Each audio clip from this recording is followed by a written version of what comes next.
7월 마지막 주 주일 예배를 주님의 이름으로 같이 드리겠습니다. 우리의 신앙을 같이 고백합니다. 전능하사 전일 만드신 하나님 아버지를 내가 믿사오며 그 외아들 우리 주 예수 그리스도를 믿사오니 이는 성령으로 잉태하사 동정녀 마리아에게 나시고 본디오 빌라도에게 고난을 받으사 십자가에 못 박혀 죽으시고 장사한 지 사흘 만에 죽은 자 가운데서 다시 살아나시며 하늘에 오르사 전능하신 하나님 우편한 자에 계시다가 저희로서 산 자와 죽은 자를 심판하러 오시니라. 성령을 믿사오며 거룩한 공예와 성도와 서로 교통하는 것과 죄를 사하여 주시는 것과 몸이 다시 사는 것과 영원히 사는 것을 믿사옵나이다. 아멘. 오늘 저희가 같이 은혜 받으신 하나님 말씀은 신약성경 누가복음 22장 54절에서 62절의 말씀입니다. 신약성경 누가복음 22장 54절에서 62절의 말씀입니다. 하나님, 어려운 시대이지만은 우리가 하나님 앞에 예배를 드리며 우리의 마음과 우리의 중심이 하나님 전을 향하고 하나님을 향할 수 있는 귀한 은혜를 허락하여 주심에 감사와 찬양과 영광을 올려드립니다. 오늘 우리 각자 처소에서 예배를 드리지만은 하나님 우리 예배를 통해서 성령의 인도하심이 함께 하시며 이 예배를 통해 하나님 앞에 영광이 되는 귀한 시간들이 될 수 있도록 하나님 역사하시고 인도하여 주시기를 소원합니다. 오늘 말씀을 통해서 우리에게 하나님이 주시는 말씀이 위로가 되게 하시며 회복이 되게 하시며 이 회복의 역사를 통해서 다시 한번 우리가 그 자리에서 일어서서 일어나 빛을 발할 수 있는 귀한 은혜가 우리의 삶 가운데 일어날 수 있도록 주님 함께 하시고 역사하여 주옵소서. 예수님의 이름으로 감사하며 기도합니다. 아멘.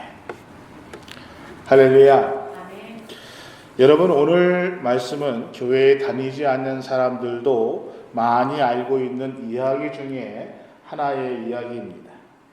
베드로는 예수님을 3번이나 부인하는 이야기를 오늘 우리는 같이 나누면서 왜 베드로는 예수님을 3번이나 부인했을까? 또 그 의미는 무엇이고 베드로가 이 가슴 아픈 사건을 통해서 어떻게 회복이 되었는가를 성경을 통해서 우리가 같이 은혜를 나누기를 소원합니다. 54절 55절 오늘 본문의 말씀은 이렇게 시작하고 있습니다. 예수를 잡아 끌고 대제사장의 집으로 들어갈새 베드로가 멀찍이 따라가니라. 사람들이 뜰 가운데 불을 피우고 함께 앉았는지라 베드로가 그 가운데 앉았더니 베드로는 예수님께서 닭이 울기 전에 네가 나를 3번이나 부인할 것이다 라는 경고를 들었음에도 불구하고 어쨌든 예수님의 마지막 자리까지 따라갔던 제자들 중에 한 사람이었습니다. 56절 57절입니다. 한 여종이 베드로의 불빛을 향하여 앉은 것을 보고 주목하여 이르되 이 사람도 그와 함께 있었는지라 하니 베드로가 부인하여 이르되 이 여자여 내가 그를 알지 못하노라 하더라. 베드로는 설마 그 많은 사람들 중에 그 밤에 자기를 알아보는 사람이 있을까라고 생각하면서 많은 사람들이 모여있는 자리에 슬쩍 앉아 있었는데 전혀 예상치 않게 한 여종이 베드로를 보더니 당신도 그와 함께 있었던 사람 중에 한 사람이 아니냐라고 물어본 것입니다. 그래서 얼떨결에 당황해서 나는 아니다라고 말할 수 있지요. 그리고 그 다음 절 58절을 보면은 조금 후에 다른 사람이 보고 이르되 너도 그 도당이라 하거늘 베드로가 이르되 이 사람아 나는 아니도다 하더라. 자, 첫 번째 예수님을 부인했던 사건과 두 번째 예수님을 부인했던 그 사건의 시간 차이가 얼마나 되는가? 성경은 조금 후에라고 말하고 있습니다. 그러니까 첫 번째 예수님을 부인한 후 아직 시간이 별로 지나지 않았다는 것입니다. 근데 또 와서 물어보니까 베드로가 마음의 준비도 되지 않은 그러한 상황 속에서 당황해서 이 사람아 나는 아니다 라고 대답을 하고 있는 것입니다. 그래서 예수님을 부인한 이 베드로의 사건을 많은 사람들은 우발적으로 또는 당황해서 또는 연약해서 예수님을 부인한 사건이다라고 우리는 이해하고 생각할 때가 많이 있습니다. 그런데 오늘 59절 말씀을 보면은 1시간쯤 있다가 또 한 사람이 장담하여 이르되 이는 갈릴리 사람이니 참으로 그와 함께 있었느니라. 자, 여러분, 첫 번째 부인과 두 번째 부인 사이의 시간의 차이는 조금 후라라고 성경은 얘기하고 있습니다. 그런데 두 번째 예수님을 부인한 사건과 세 번째 부인했던 이 사건의 시간의 차이는 1시간 후라고 얘기를 하고 있습니다. 여러분, 1시간이란 이 시간은 우리가 짧다면 짧은 시간이지만은 정말 긴박한 상황 속에서 이 1시간이라는 것은 결코 짧은 시간이 아니라는 것입니다. 1시간이란 이 시간은 수많은 생각과 또는 고민과 지금 내가 있는 상황을 충분히 돌아볼 수 있는 그러한 여유가, 시간적 여유가 있는 시간이라는 것이지. 1시간 후에 또 한 사람이 장담하여 이르되 이는 갈릴리 사람이다. 참으로 그와 함께 있었다라고 얘기하자 베드로가 뭐라고 대답하고 있습니까? 이 사람아, 나는 내가 하는 말을 알지 못한다라고 말하고 있습니다. 60절에 그때에 닭이 울었다라고 성경은 말해주고 있습니다. 사랑하는 우리 영광교회 성도 여러분, 오늘 이 말씀의 현장을 또 다른 제자들은 어떻게 말해주고 있을까요? 마태복음 26장 74절을 보면은 오늘 이 사건을 마태는 이렇게 얘기하고 있습니다. 그가 저주하여 맹세하여 이르되 나는 이 사람을 알지 못하노라 하니 곧 닭이 울려라. 그가, 즉 베드로가 어떻게 했다고요? 맹세했다라고 했습니다. 저주하면서 맹세하며 말하고 있다라고 얘기하고 있습니다. 여러분, 베드로가 이 저주하며 이 말을 어떻게 여러분은 생각하고 있으십니까? 우리는 이 저주하여 이 말을 베드로가 지난 3년 동안 자신과 동거동락하며 함께 지낸 예수님, 자기의 스승이 되시는 그 예수님을 향한 저주다라고 많이 생각하고 있습니다. 그런데 이 본문을 헬라어 원문으로 보면은 이 저주라는 이 단어는 스승을 향한, 예수님을 향한, 다른 사람을 향한 저주가 아니라 자기 자신을 향한 저주의 단어로 쓰여지고 있다는 것입니다. 즉, 이 저주는 자기 자신을 향한 저주였다는 것입니다. 그러면 왜 베드로가 자기 자신을 향해서 저주했을까요? 자기 자신을 향해서 원망했을까요? 예수님을 배반한 자신의 연약함 때문에 그것에 대한 자기 자신을 향한 저주였을까요? 여러분, 우리가 신앙생활을 하다가 보면은 오늘 우리도 사람 때문에 또는 목회자로 인해서 실망하거나 우리의 신앙의 근본이 흔들릴 때가 있습니다. 그래서 우리의 신앙을 멈출 때도 있고요. 때로는 신앙이 넘어지고 시험받을 때가 있습니다. 또는 내가 갖고 있던 어떠한 신념들이 무너질 때에 가장 먼저 우리에게 드는 생각이 무엇입니까? 내가 미쳤지. 에이, 바보 같은 놈. 내가 어쩌다가 저런 사람을 믿고 쫓았는가? 내가 어쩌다가 저 사람한테 내 청춘을, 내 시간을 다 드렸는가? 야, 이 바보 같은 놈. 이런 생각을 할 때가 얼마든지, 또 이런 생각을 얼마든지 우리가 할 수 있다는 것입니다. 베드로를 보십시오. 어느 날 자신의 삶에 터져진 갈릴리 바다에서 예수님을 만났습니다. 그리고 그 예수님을 만난 후 자신의 모든 것을 버려놓고 예수님을 따라 나섰습니다. 이 베드로가 예수님을 따라갈 때에 그의 속마음에는 적어도 이분이라면은 우리 민족이 꿈꾸었던 로마로부터의 독립을 이루어낼 수 있을 것이다. 내가 이분을 따라가면은 그래, 몇 년만 고생하자. 내가 몇 년만 고생하고 이분을 따라다니면은 내가 성공할 수 있을 것이다.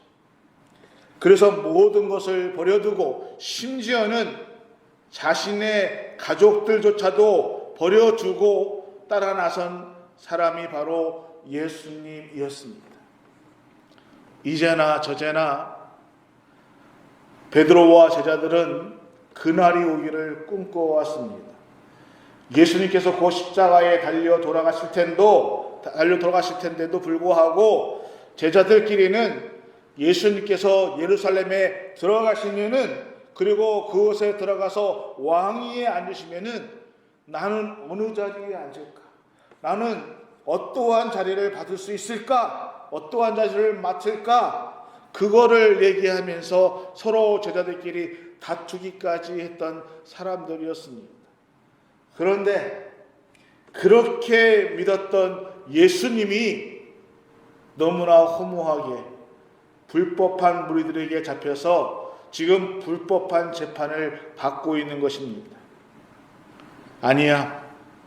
내가 알던 예수님은 절대로 이렇게 허무하게 끝날 뿐이 아니야.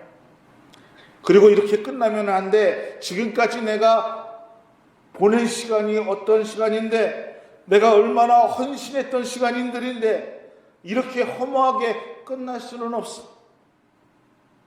우리가 기대하고 우리가 상상했던 그러한 일이 아니야.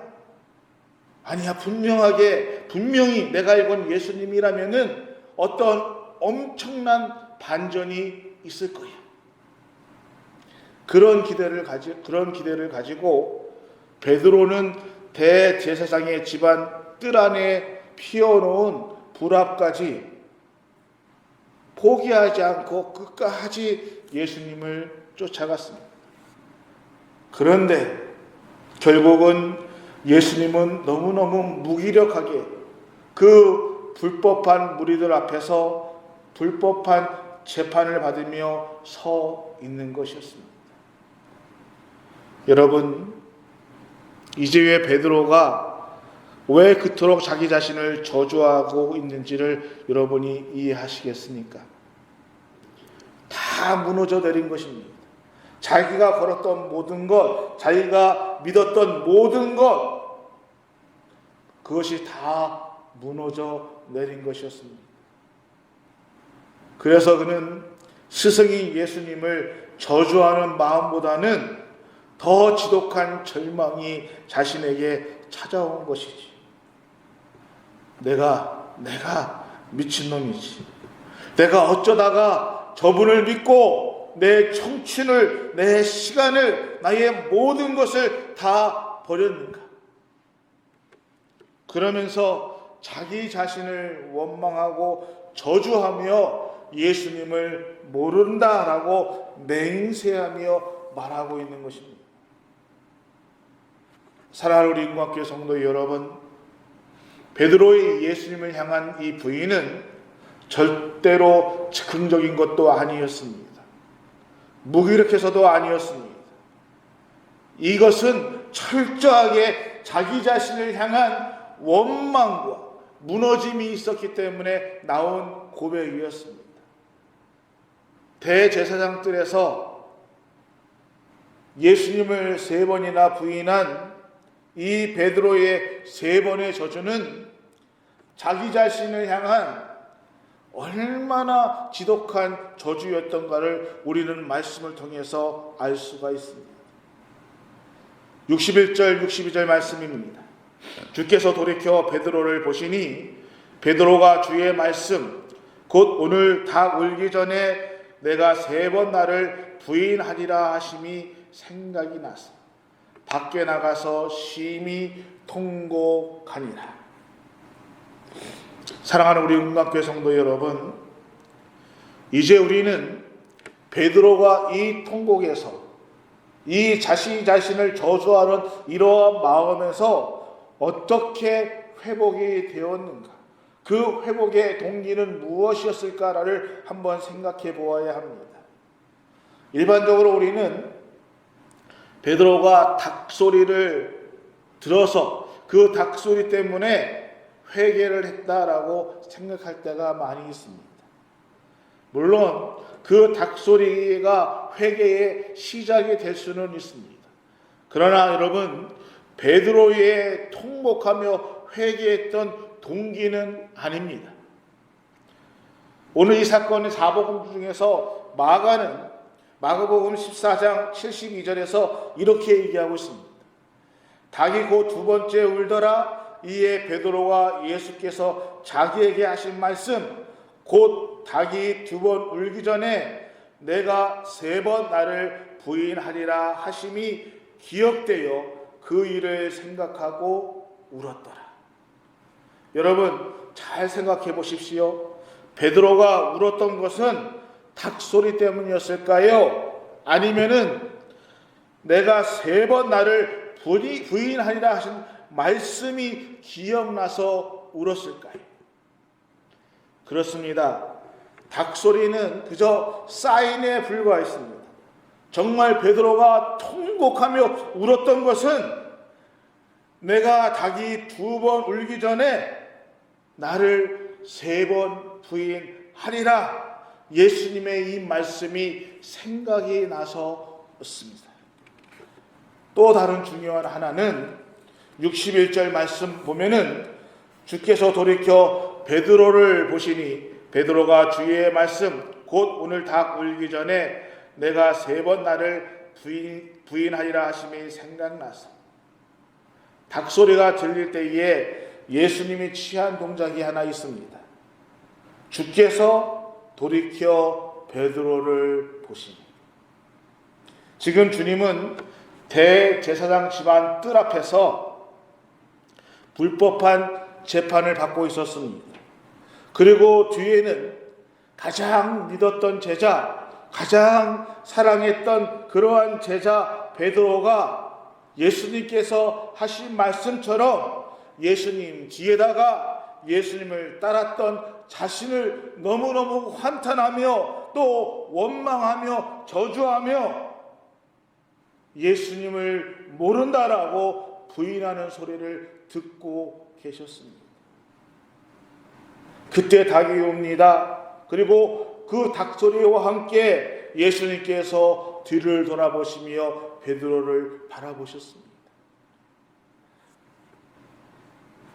뒤를 바라보신 베드로의 눈과 예수님의 눈이 오늘 서로 마주쳤다라고 얘기하고 있습니다. 사랑하는 인간교회 성도 여러분, 예수님의 그 눈빛이 무엇을 말해주고 있을까요? 무엇을 말하고 있을까요? 너 한번 두고 보자. 너 나중에 베드로 너 한번 두고 보자. 그런 눈빛이었을까요? 아니죠. 예수님 이미 다 알고 계셨습니다. 그래서 베드로에게 그렇게 말씀하셨습니다. 네가 3번을 나를 부인할 것이다. 그러나 너는 그 사건 위에 너를 돌이킨 후에 내 형제들을 굳게 서게 할 것이다 라고 말씀해 주셨습니다. 예수님은 이미 베드로의 연약함, 베드로의 저주, 베드로의 눈물, 베드로의 넘어짐을 너무너무 잘 알고 계셨습니다. 그리고 지금 예수님은 그런 그 제자에게 눈길을 주고 계시다고 하는 것입니다. 그 눈길은 뜨거운 눈길이었습니다. 그 눈길은 너무너무 안타깝고 그리고 사랑이 가득한 눈길이었습니다. 지금 베드로의 마음을 충분히 이해하는 그러한 눈빛이었습니다.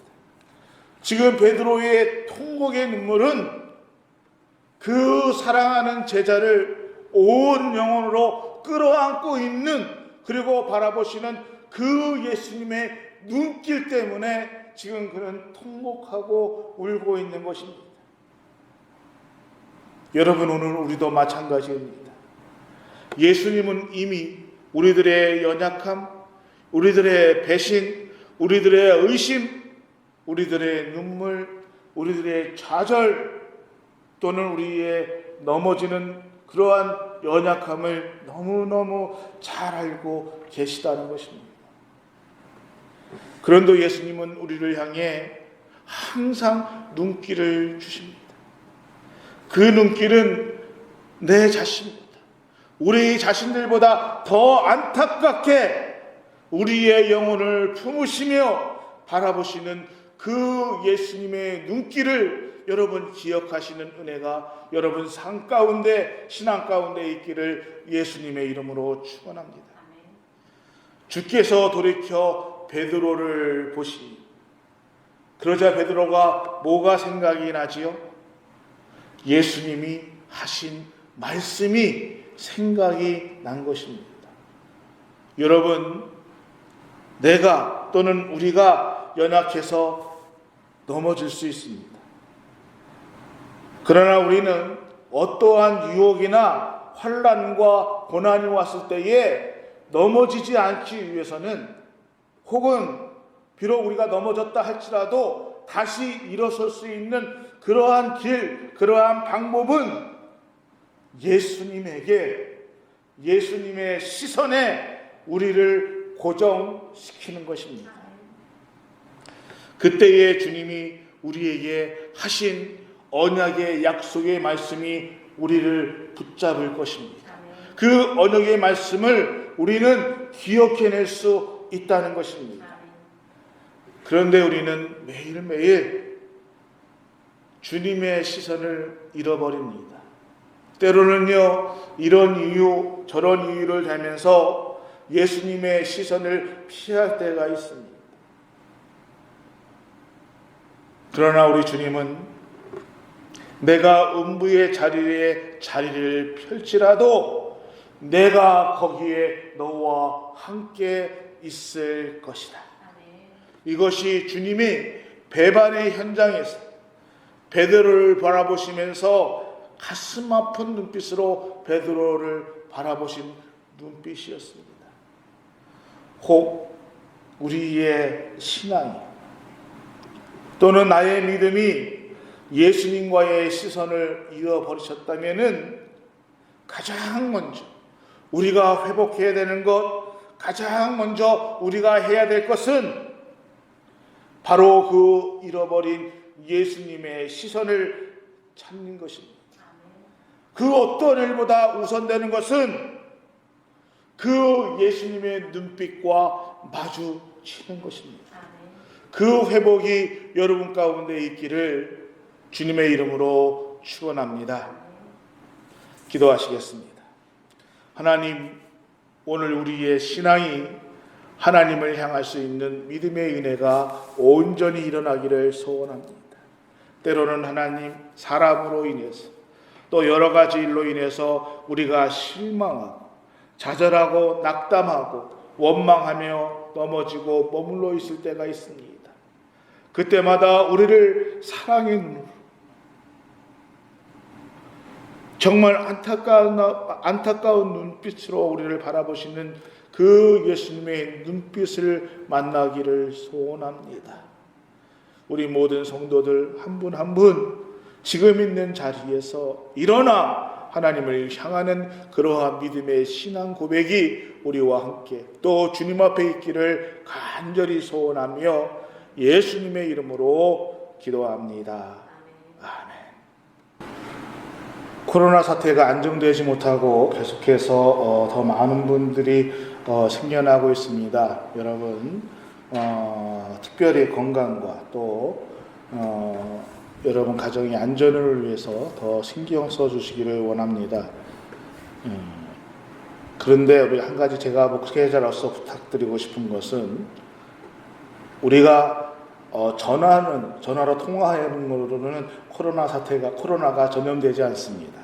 여러분의 교회 지체들이 못 보시는 분이 오래됐지만은 그래도 서로 전화하시고 서로 안부를 전하는 그러한 정이 우리에게 있기를 소원합니다. 이번 주에는 우리가 서로 한 3번 이상씩 전화를 해서 서로 안부를 묻고 통화하는 그러한 주간으로 하겠습니다. 여러분 꼭 3번 이상씩 전화해서 안부를 묻는 그러한 이번 주가 되기를 소원합니다. 오늘 친교는 김홍재 집사님 가정에서 준비해 주셨습니다. 가실 때에 준비하신 떡을 한 사람에 하나씩 갖고 가시면은 감사하겠습니다. 다음 주 친교는 우리 정경영 권사님 가정에서 준비해 주시겠습니다. 이번 한 주간도 믿음으로 회복하는 귀한 은혜가 여러분 가정에 함께하기를 소원합니다. 지금은 우리 주 예수 그리스도의 은혜와 우리 하나님의 크신 사랑하심과 성령님의 감화 감동 교통 인도하시는 크신 축복의 은혜가 주님과 잃어버린 그 눈빛을 다시 회복하기를 소원하는 우리 모든 성도들 머리머리 위에 우리 교회와 또 하나님 우리 자녀들과 가정 위에 하나님의 회복의 은혜가 지금부터 영원토록 함께 하시기를 간절히 축원하옵나이다. 아멘.